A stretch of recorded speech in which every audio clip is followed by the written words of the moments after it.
issues on ABS Radio and Television. I am Eze Onwuchie. Today we shall look at New Yam Festival in Igbo land, Iriji na Igbo. Yam is of great significance and importance to Ndi Igbo. It's given so much respect and recognition that an entire festival called Iriji, Ikeji, Otute, Iwaji, according to different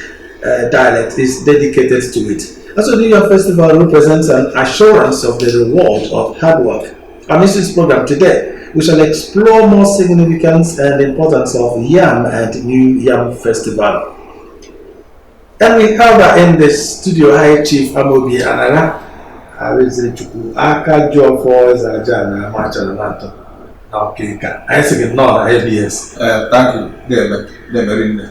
Dalu. Yamata Kumakaji, Iriji. Kedu ihe bụ ji, kedu ka esi eri ji, kedu ihe mere ndị Igbo ji akpọ iri ji mkpa? Ọ bụ na emere omume iri ji, kedu ihe ga-eme? Ọtụtụ ajụjụ ka anyị ga-ajụ ma zakwa tata. A ga-azacha niile. Anyị ga-azacha niile. Anyị ga-ajụkwa ajụjụ nke gị ma tụnyekwe ntụnye nke gị n'ihe gbasara iri ji n'ala Igbo. Kịta bụ oge obodo dị iche iche na ọtụtụ ndị mmadụ ji eri ji. Anyị na-asị anyị na-eche kedu ihe mere o ji dị mkpa na a ga-eri ji ọfụ mee emume dị na ihe kpatakwa na o ji wee dị mkpa rinne ndị Igbo ji wee onye mkpa na-eme emume gbasara ya bụ ji ewu na ji ewu isi nri. Ji bụ eze nri. Ji Igbo na-akwụgharị ji ugwu rinne. Ugbu a ji nwere Igbo na-akwụgharị ugwu ka eji wee nwee ihe a na-ekwu oriri iri ji. Ịbịa n'ọka be anyị ka achị na a na-arụ otu maka na ji iwu eze akụkụ ala Igbo. Eri ji a ọ bụrụ na farming season agwụsịgo ya eji emechi ọkụkọ ihe ubi ya bụ owu n'imere ọzọ bụ na n'ọrụ iwefute ya ọbụgo na iwe afta agụ n'ubi ọba akpara na-eri oge edede n'iwe afta agụ n'ubi maka na ji ọrụ ahụ a na-achị ka erie ji ọrụ ụfọdụ ekwe ya festival ọrụ akọ n'ubi n'iwe ọrụ a na-ewepụta n'ubi ka a na-enwe aṅụrị ya na-eri oriri ya ọnya nwadị maka na mgbe ji fụtara akịdị afụtarụ egusi afụtarụ ihe niile akọ n'ubi atakatago n'ọka tufu eriwe ji ghọtago erigo ihe akọ n'ubi rinne tufu erie ji na-aga na-eri ego iwe ọhụụ akọ n'ubi wee wezere ji wee na-emezi aṅụrị banilezi n'ogbugbe maka ose aghọtara n'obi ụmụ ihe ndị ọzọ eji eri ji amụtazi ma ha niile ka akịdị m nara agwa igbere ji were akịdị pịa oji ọfụtacha na ji bụ nna akụkụ n'ala Igbo a na-akwụgharị ji buru nne ọ kpatara na a na-erizi ihe ndị ọzọ a na-erikwe sokwe n'ihe ọhụụ mana a na-ekwu agha n'ọsọ ji ka a na-ekwu agha maka na ọnya bụ eze akụkụ. Arinze Chukwu, kedu Yam is a symbol of power and strength. Nwoke na-akọ ji ya ka ị ga-asị dị nna ụmụ akụkụ ọ bụrụ ọsụ ya ọ n'osu enwere nwaanyị na-aka akpụ na-akọ ede ọtago mana ji iwu nwoke a na-eke ji n'ọba mana a na-arụsị ede na abịara n'ọba aka eji ekiri oche akpara ebe tokechiri ji a na-arụsa ji na ọ bụ echetara ụmụaka na-enwe ọba ji ọ dịghị na-eche isi bụ asị na eze ji na be anyị bụ onye nwe ọba jiri nne na vileji na n'ogbe n'ogbe nwee ọba ji na be anyị bifo mmadụ echi ewu ma ọ nwere ochi ndị be anyị ekwowo ọ ji eji n'ebe etiti anọ dịka a ga-asụrịde dịka a ga-erite mgbe ndị na-akọ ọrụ na ọ na-arụ a nwoke kpọrọ ya na ike ichi nzugbo ọzọ nwere ga-apụta m ji mmadụ ga-ejiga ebe bụ ji bụ ndị ọchịrị echichi bụ ji ka a na-eji ndị chiri echichi arịrị ya eti echichi okwuchiri ya obire ji ma ọ bụ obire ede ma ọ ji okwu mana ọjị iri isi ihe oke ọbụla a na-eme na be anyị a na-ewe ji enye ọ bụrụ na ịchọ ịkpọ mmadụ iru ọzọ ọjị na ọkụkọ iweta ji weta ọkụkọ wee kpọọ onye ahụ iru ma onye isi yabeghị chọrọ na ọjị ka ga-egote na ọkụkọ wee welitere ya aka ewu ọ ga-anya wee gaga ọjị ochi na ji eji nụ nwaanyị eji nọ nwaanyị ji mmadụ nkwụ anwụwa agụba ụmụ ihe ndị eji eme ji ya ghọta gị so na ji bụ eze akụkụ n'ala Igbo ihe ejiji eme nwere echichi a ga-eme n'ala Igbo ji agara eso echichi ọbụla a ga-eme na ji ga-esoro ọhịa ka o ji wee bụrụ na ndị Igbo were dịka eze akụkụ n'ala Igbo. Alaezechukwu, ọtụtụ ndị mmadụ na-eri ji mana ọ bụrụ ọha kọpụtara ji a na-eje n'afịa goro ji nke ahụ ọ dabakwa ma ọ ji mmadụ kọpụtara ka ọ ga-eji wee eju ọ ga-aka mma mmadụ kọpụta mana ọ bụrụ na ịkọpụta mara nwaanyị ime bụ na bụrụ ndị ọrụ Igbo ọdụ enweghị n'aka ọrụ dị iche iche ndị mmadụ ji wee na-akwado onwe na mba onwe ndị na-arụ ọrụ Igbo onwe ndị na-akụ ndị ọrụ ubi onwe ndị na-azụ ahịa ịghọtago mana iselebrate that is inwe aṅụrị maka elimu ji n'ala Igbo ọdụma niile ọ ga-adị wee bụrụ na ọ bụrụ na eri ya bụ oriri dapụta ọ bụrụ na ndị kpatara ijegoro nke nwe aṅụrị jegoro nke mmadụ kọpụtara wee soro wee nwee ya bụ aṅụrị elimu ji o nwere ihe ọjọọ ọdụ na ya mana ịbụrụ ndị ji dịka dị ji nke kọwara onwe eze ji ọ gara eji ji ego na-abịa wee ji ọkụ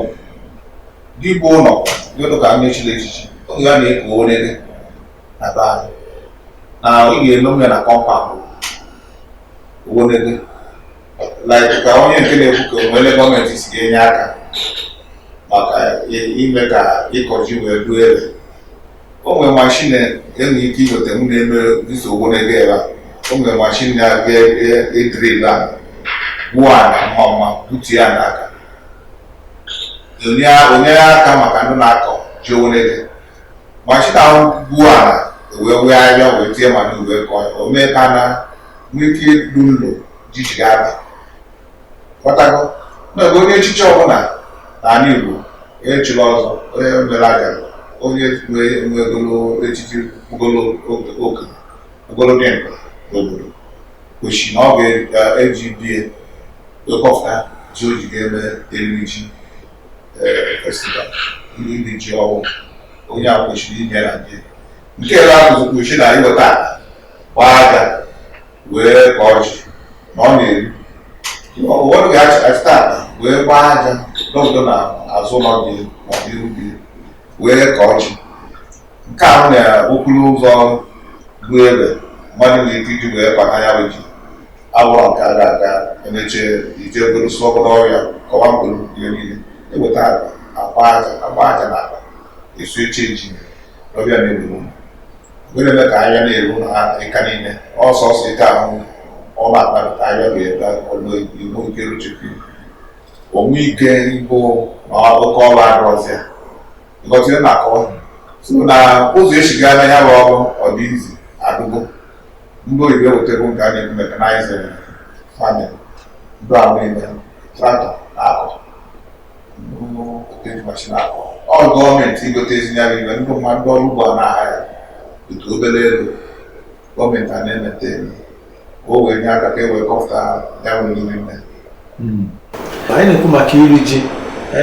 ndị obodo na-erigo ji nke arọ, kedu ka o si wee gaa, kedu ihe kpatara eji akwanyere ji ugwu n'ala Igbo?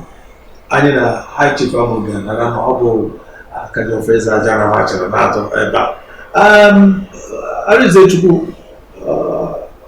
a na-anọgide ndị nọ Lagos, ndị n'obodo oyibo, ndị na-ebere titi si na ha na-eri ji. Ya ofu ihe ahụ bụ ike igote ji ma ọ bụ si ndị nọ n'ụlọ dee ha ji nke a kọpụtara, so mmadụ nwere ike iri ji outside the community. Ịma gwa nwere onye kwuru okwu mgbe anyị na-ekwu okwu si ọ bụ na ndị gọọmenti ala Igbo bụ ike ime ka Igbo niile na-erite ji ọnụ ogbu mgbe wepụtara ụbọchị, maka anya ibe ebe na-ejikọ mmadụ na ibie na-ejikọ obodo dụkara anụ nwa n'obodo oyibo a na-ejikọ onwe na-emekọta ọnụ n'obodo oyibo ahụ n'ibi na a na-eri ji. Ịghọta gị nwee mmekọta ọnụ na-eru n'obodo oyibo n'ibi na-achọ iri ji ịhụrụ na arụ a na-emetụtakara onwe ahụ onye ọbụla amara ibie wee na-enwe aṅụrị na-aga ya abụghị iri ji abụgoro ibe a ga-aga a na-eme wee nwanne mmadụ ibi ya na-emekọta arụ na-enwe aṅụrị na-amalụ onwe so na ndị ji ya bụrụ ọsọ na ọgụ ịkpọta ị ga-ebutekwu ji tufu dị mkpa erie ji na nke ele-emaba Igbo gote n'ụlọ ọkụkọ je na gote ji gbufu mme at least ị na-akpara dat na o nwere ibe ị na-eselebrate iri imele na iji wee gbaa aṅụrị na eri ego jọọ onwe ntụpọ onwe na n'ime ime gị maka iri ji ọrụ ịghọtago onwe ntụpọ na ibe ka imere n'igburu ọkụkọ werie ji ọrụ n'igburu ewu werie ji ọrụ n'igburu ndị mmadụ bụ na ndị mmadụ anọkọ na ị na-eri ji ọrụ na nwekọta aṅụrị metụta ya arụ ịghọtago aṅụrị uru ga-enwe for that day for that moment oge ụtọ. Kelekwe Chukwu na o mere ka adị ndụ rie ji ọrụ, kele Chineke Chukwu okike nne nna ya bụ ji n'ịnọdụ ndụ wee rie ji ọrụ nke arọ ji akpa ebere. Arizechukwu, ọ bụrụ na ekwupụta ji ọ bụrụ na ọ bụrụ nwere ọgbanụ full harvest ka asụrụ n'oyibo ya enwere ji eruro nne ka esi wee tụọ anya, kedu ihe o gosi, kedu ihe a ga-eme? Ọ bụrụ na ji eriri nne enwere a na-atụ aja isi arọ bifo afụọ ịkọ ji atụ aja isi arọ atụ aja ka Chineke mee. Ọ bụ owu ekpere ahụ ka Chineke mee na ji ya arọ anụma ibe anyị tụrụ anya na ya nwetachi ekwenye nke anyị na-afụ ugbo ka anyị nwee ike ya bụ ọrụ ugbo anyị kọta iriri nne ka ji meela anyị ka ede meela anyị ka ihe akụkọ ubi meela anyị. A na-eme nke a tupu akọba ji ya nwekwa seremoni a na-eme tupu o jiri tinye ebe ji na a na-eme ụmụ seremoni a na-eme ayaji ọkụ na-eme ayaji ọkụ ahụ emume ma ọ bụ seremoni ma ọ bụ ekpele a ga-ekpe ka Chineke mee ka ihe ubi mee achị ka eje na a ga-eme ya ayaji ọkụ na asụsụ akụkụ nke be anyị ma ọ bụ ifeji ọkụ nwere na asụ dị n'iche iche ndị ọbụla si ekwu nkele mana achị na Igbo niile na-azụ mana ụkwara ọbụla so n'iwe a na-emere ya emume chụọ ya aja bifo afọ anya ọrụ ọ na-abụ mkpa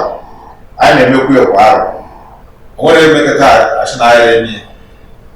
anyị na-emeri ya emeri ka ji were n'elu ọlụgodulu maka onwere onye na-achị n'ara obere ara jirugodo a ga-achịgharị biko nke enwetara arọ nke a ga-enweta arọ ọzọ ka nke arọ amụ ọ ọrụ ka mmadụ ga-eteta ụlọ ọchị na biko ka echi kata ata mma ghọtago ị na-afọ isi na echi chakpọta mma echi ka anya mma chi ga-eru ego ka nke n'ala ala mma a na-abịa n'ọrụ. Today we are discussing New Yam Festival in Igbo land. Iri ji n'ala Igbo, kedu mkpa ọ dị na iri ji akwanyere ji ugwu dịka ndị Igbo si eme. Anyị na High Chief Amobi Anara nọ abụ akaghị ọfọ eze aja na machara n'atọ. Eze Chukwu eze ji agụrụzi bụ ọ dị ka ị ga-agba ọzọ ka ị gwa anyị ma ịkwarụ ji ya ịkwago ji akwakọ na ị na-ewepụta ji kacha ndị ọzọ arọ niile eji wee bụrụ eze eji maka ama m na eze eji ya na-eche eze eji bụ ndị kwara ji dịka anyị kwuru na abụọ maka na akwa ji kịta nwee ike inweta ọba ji o nwere ike ọ bụrụ na ala na onwe ejiri ọba ji wee na-agbakọ ọ bụrụ onye ji erutere na nne o nwere ndị na-eji ndị ji erutere na nne wee na-enye ihe nrite ịghọtago nwee ndị ji ọba ji n'one mmadụ kọrọ nwere maka na ọ nwere ike nwa ọba ji na-eri isii ọba ji na-eri isii ike a na-ekete ya ọdụ ka nere ise ma iri ma ọrụ ọgwụ na owu mkpaji ewu ogologo laịnị ji ma a na-eke ji aka anyị na aka obodo ga-ekete 100 na nwaanyị obodo ga-ekete 200 wee nwee ya ọba ahụ nke nwee ha many lines na ya ọ bụ nke ruo akpala na-erighị isii na ogologo akpala na-erighị isii na ogologo ọgwụ iri ise ghọtago na ogologo o wee nwee nye akpụkpụ na asatọ ma ọ bụ iri na isii na ọba o wee nwee ya ọba ihe dịka ọba na vileji ogbe nwee na the whole village like ọba anyị wọka nwee that 3 villages or each village nwee ichi ọnụrụ ọba ji na ọrụ ndị ahụ na-echi ụmụ maka nwa ya irikọta n'ubi ka iji wee echi ya ụmụ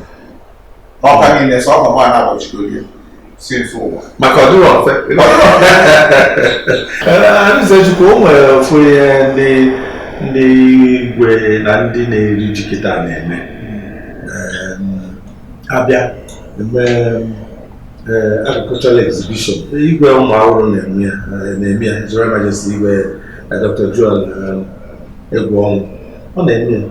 ndị niile kpọrọ ji abịa enene ji ndị mmadụ kọrọ onye bụ first enye ya price enye ya ego ọ dịkwa mma iji ịkwalite akọmugbo na ndị na-akọ ji ọdụ mma na ọgụ kama na amara m ụdị o ji enye nrite na ya onye ji ya kacha bụ oyi onye ji ya kacha bụ oyi etu a eze ya bụ ezigbo si na o nwere ndị bụ ọ bụ na-akọ ya na scale 180 ke ikwo ya enegbo ya anya efu na ji nka so onye kacha ji ya kacha wee bụ oyi ma ọ dị mma na ọgụ mana o nwere ime ọgwa eze ji agụrụzi o nwere iwe o kwuru dọkọta mkpa maka na ọ bụ na ịkọ ọsọ ji na-anọ ma ọ bụ ise kere akọcha iburu eze ji mana o nwere onye kọrọ 100 n'ubi uchi ọ gara erichesi ya ndị ọzọ ga-enwetakwa ọkwebatago mana eke sọsọ nke ọ ga-eri sọsọ ya wee win eze ji mana ọ bụla ọsọ na nwoke ụkọ ma n'ọkọ kpuchiri ibu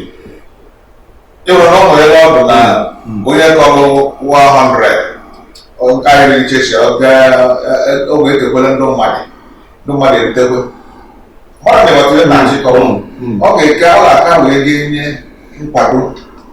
ndị mmadụ ike ọrụ na nri nnukwu maka na nke 100 onye nke 100 na the village